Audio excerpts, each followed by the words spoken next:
Andy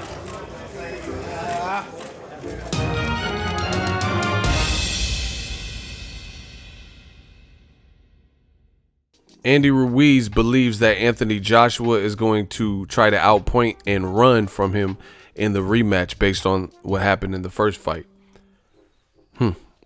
What up, Fight World? It's your boy Ego, and I'm back with some more boxing. Make sure you smash the like button. Also, subscribe to the channel for the latest and greatest in boxing. If you want to become part of the gang notification gang, please hit the bell icon. Shout out to the super chats, channel donations, the Venmo donations, and the Patreon family. We working. ESPN Plus, use my link below in all of my videos. I'm an affiliate. It helps the channel, and there's some great content coming up. DAZN has a rematch scheduled December 7th in Saudi Arabia, a unique location. And Andy Ruiz had some kind of media day. He was training in Mexico, but he's back in the States, finishing off his camp for December 7th. Obviously, the heavyweight rematch. He's a unified champion. He's going to be fighting against Anthony Joshua. And during this is what Andy Ruiz had to say. He's going to try to win by points, especially since he's going to be running around. My job is cut off the ring, and that's exactly what we've been training for. I don't really worry about what he's doing, We have to worry about what we're doing. Joshua has to train hard. I feel that he has more pressure than I do. I just have to do what I have to do and just let my hands go and focus. He says, Joshua, he looks a little slimmer, but I don't think that's going to do any difference. You can do whatever you want outside the ring, but inside of the ring, when it's fight time, like Mike Tyson said, everyone has a plan until you get hit. What we did in the first fight worked out, so maybe just little adjustments we'll make. We've seen the fight over 100 times and saw the mistakes that I made and he made, and those are the little things that we are practicing, trying to correct and make better. So he said he ain't really worried about what Joshua's doing, but he does believe that Joshua will attempt to, use more movement and run, try to use his size. Listen, this is an uphill battle, and it's funny, once again, new media, things that I've said on the channel, you hear a professional fighter saying, I told you, even though Ruiz is the champion, I still think the pressure is on Anthony Joshua for a few reasons. One, this wasn't supposed to happen to Joshua, so he has to prove that it's a fluke, i.e. David Price versus Tony Thompson, that type of situation. Two, the fight is being held on the DAZN app. He is affiliated with DAZN, at least on a case-by-case basis, working with Eddie Hearn, who has ties to DAZN, and Andy Ruiz doesn't. So he's one of the major players involved with DAZN that, established people where there's money behind him, and one of the bigger names. Triple G's one of those guys, but he didn't look so great his last fight. Canelo versus Kovalev. Canelo's a star, but we have to see what happens in his fight with Kovalev. And then you have Joshua, who already lost. So if he were to lose again, that's going to be a monumental fail for DAZN, and it's going to, push him back down the ladder dramatically. There's no additional rematch clause or anything that would tie him to those belts, where Andy Ruiz can't go back, to fighting whoever he needs to fight, because you have to understand the ranking systems. He's in a rematch, so Joshua, he's not ranked with everybody. If he loses again, he might get ranked, but, depending on how the outcome is, who knows if he'll be ranked ahead of guys, if they're generous. Him coming off a knockout loss, I doubt they would put him in the number 1 seed, even though he's a former champion. But we'll see how it all plays out. And, me, I'm not big on the term runner in boxing, because I think it's a term in general. I'm not saying Andy Ruiz, but in general, that a lot of casual fans use to stagnate and, marginalize oftentimes black fighters as boring runners and, cowardly, yellow belly and all that stuff. But in this particular instance, I do think that Andy Ruiz is dead on. I think literally Joshua is going to look to try to fight tall and not engage as much and keep Andy Ruiz at the end of his punches. So in essence, I think he's going to be trying to do a dramatically different style than he's used to try to keep Andy Ruiz away, because Andy Ruiz's hands are too fast. His combination punching's too fluid. He obviously has a chin. So I think Joshua, I could see that being the game plan. Like, man, I just got to get a victory. And he's 6'6" versus Ruiz, who looks, they said he's 6'2.5", but sometimes he looks shorter than that to me, So there's obvious height difference that benefits Joshua. So I could see that being the game plan. But Andy Ruiz, he has the right mindset. You got to, whatever your obstacles are, whatever you're presented by your opponent, you got to figure a way around that. So use some head movement, jab, get your way in. Actually, Andy Ruiz, one of the underrated things he did in the first fight was he jabbed. In my opinion, he had a more stern and consistent jab in those early rounds than Anthony Joshua. And he was going to Joshua's body. He needs to just do basically what he did then. People think because you're a shorter person you can't jab. Anybody can jab. A jab there's different types of jabs too. People don't know. There's up jabs, and you can change the tempo on the jab and stuff like that. So I like that from the shorter fighter, and that's how usually it's going to be a long night for the taller fighter when they're getting out jabbed by the shorter fighter.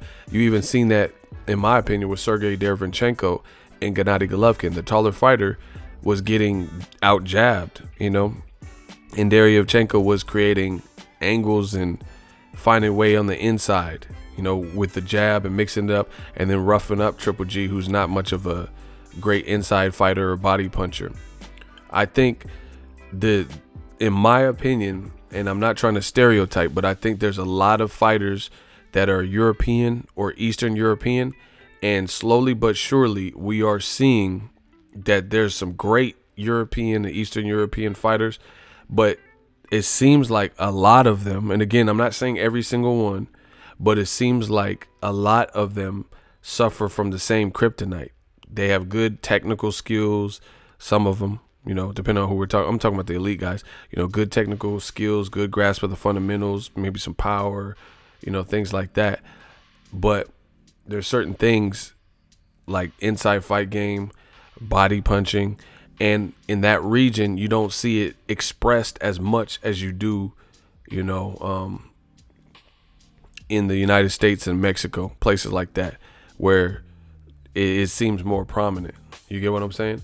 And I notice it seems like it don't matter where you're from, but if you have that type of style and you pit it against the kind of like a European, Eastern European style of boxing, it seems to gel really well for the person if they have the right intangibles. Like, I'll give you a couple examples.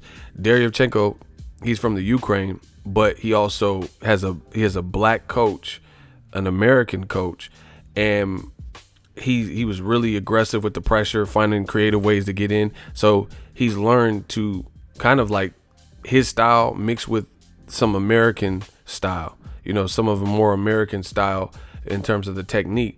And it really befuddled Triple G. He didn't like that. He didn't like someone just not sitting there and cowering when they got hit and being one-dimensional. He was giving you different looks. You look at Terrence Crawford, Victor Postal, another fighter from Ukraine. Terrence Crawford's gung-ho-ness and pressure and just mixing it up and athleticism gave Postal all the problems in the world, right? Joshua Ruiz. You look at Usyk versus Chaz Witherspoon, Michael Hunter, just bringing that pressure. Vodstick recently versus Beterbiev, just bringing a crazy amount of pressure, having some power, mixing it up, going to the body. And I think that's going to be detrimental in the Joshua fight. Andy Ruiz, he really just has to be who he is. I still think the pressure's on Joshua, and that's just how I see it. Andy Ruiz has to let his hands go, not get hit with nothing silly, and try to come in. But I just feel like Joshua's going to have that PTSD when he fights Andy Ruiz. If he gets clipped with something big, it's just going to be like Vodstick versus Beterbiev last week, where Vodstick, he had already got stopped by Beterbiev in the amateurs. You don't forget that. And this just happened in June, for even more recent for Joshua. So Joshua, based on his demeanor from what I've seen, he can't get in any compromising positions. He's the DAZN star. Like, there's literally going to be no bailing Joshua out of this one. It's not happening in the U.S. It's not happening in Mexico. And it's happening in Saudi Arabia, which is closer to London, you know, flight-wise than it is Mexico or the United States. So Joshua's on his own. If he looks bad in this fight, you know, he's going to have to face the music. There's not going to be any salvaging. It's not like, oh, he came to Madison Square and, you know, the crowd bothered him and all that, you know. So I agree with Andy Ruiz, man. The pressure is on AJ 1,000%, because this is his career's hanging in the balance. Ruiz is not even supposed to be here technically. Late notice, you know, person who doesn't look like the Greek statue. And it's interesting that they're both coming in slimmer. And I'll do a separate video about this because I wanted to talk about the interesting move that they're both coming in lighter. I really see that helping Ruiz more, because Ruiz, he didn't have much time to prepare. Him and Manny Robles, they had to just string together a 5-6 week camp. Joshua trained for 16 weeks. So Joshua coming in light, I don't know what that really does for him, because it is not going to look as imposing. And I just feel like Andy Ruiz is getting lighter because he's having a full camp. So he's having a full camp to train hard, versus he came in 260, probably not in the best shape, and he still pulled it off. Joshua is losing weight. Joshua's team, you know, I don't understand some of the decisions that they make. But, you know, December 7th, we're going to find out. You know, Joshua insists on keeping the same team. You know, like I said, the pressure's on him. I don't know what Joshua's going to do too much different, you know, except for try to run and box. And if you hurt Ruiz, try to be super cautious. But again, in my honest estimation, these things hurt Anthony Joshua, because from what I've seen as a pro, this is not how he fights. He's kind of like boxer, puncher, more aggressive, seek and destroy. So if you try to switch it up and make him fight tall like Vitaly Klitschko, or like, you know, Vladimir Klitschko or Lennox Lewis, that's not how he's fought. So it's going to take time. And based on the hand speed and the delivery of the punches from Ruiz, I don't know if Joshua has enough time going straight into the rematch to adapt his style. Like Vladimir Klitschko was getting knocked out, and then he started working with Emmanuel Stewart and stuff, and fighting taller and working behind the jab and using his 6'6" frame. Joshua has one fell swoop to figure it all out and put it together. That's a lot of pressure on you, you know, especially someone who seems like they didn't deal with pressure well, having a sports psychologist and So I don't know. I don't know if I see that being a good look. You got to figure it out when a person's trying to harm you. And it's not like an opponent you can sleep on. It's a guy who's confident, who his family's living the best life that they've lived probably, and he's getting the recognition he's never received in his career. You got to take that from him. So even with the newfound fight tall game plan, run and stay away, I don't know how that's really going to fare for Joshua, because I don't think that's his natural style. And when you take a fighter out of their natural element and their natural style, it doesn't really work. And then what happens is, when they do get hurt, they just revert back to what they know and what they do anyway. So if anything, if you want to conform or like change someone's whole style, it's going to be a process more than anything, you know, to perfect that and get it down. Because, you know, practice makes permanent. My teacher used to tell us. She said, not perfect, but practice makes permanent. And if Joshua fought 5-6 months ago, and he's always fought and got away with, you know, his shortcomings or his style based on his stature and maybe an aura to his name and his size and power, now he has to fight if he fights a running style, that's not really what he does or what he's shown to do. So he's gonna have to show me that and be effective with that. But Andy Ruiz is pretty crafty. We'll see how it all plays out. Drop your thoughts in the comment section. We working. So if you enjoyed this video and want more content like this on the channel, you can show your appreciation by going to the PayPal donate button or the YouTube support button, and you can donate any amount that you feel is equivalent to the value of this video. Much more to come. Thank you guys for your support. Boxing Ego, the future of boxing.